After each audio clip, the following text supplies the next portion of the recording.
תסתכלו עליי. תסתכלו עליי, מה אתם חושבים עליי? איך אני נראית לכם? אתם חושבים שאני חמודה? חכמה? מעניינת? תסתכלו עליי!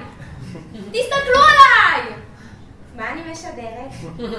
מה אני אוהבת? מה אני שונאת? מאיזה בית אני באה? מאיזו עדה?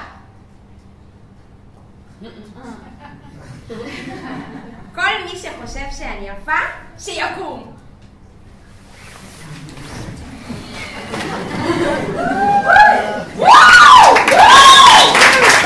מי שחושב שיש לי רק עיניים יפות גם יכול לקום. יש כאן מישהו שחושב שאני טיפשה? או שמי שטיפש לא יכול לעמוד על במה?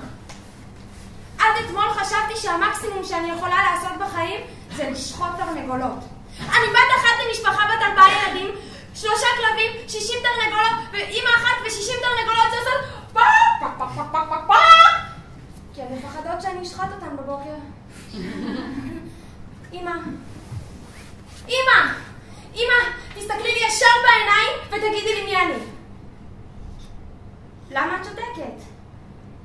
את מתביישת בזה שהבת שלך שוחטת תרנגולות.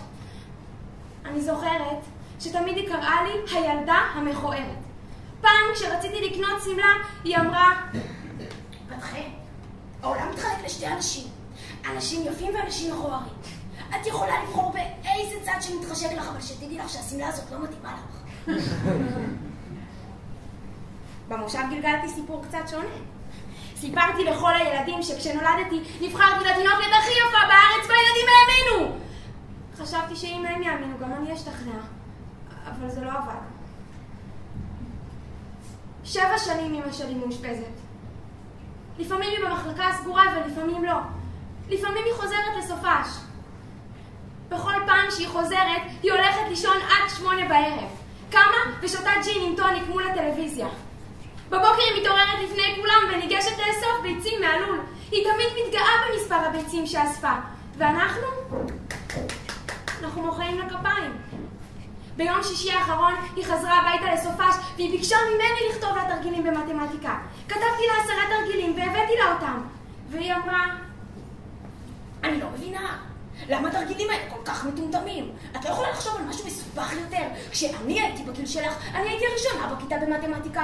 אבל את תמיד הייתי טיפשה. איפה רוני?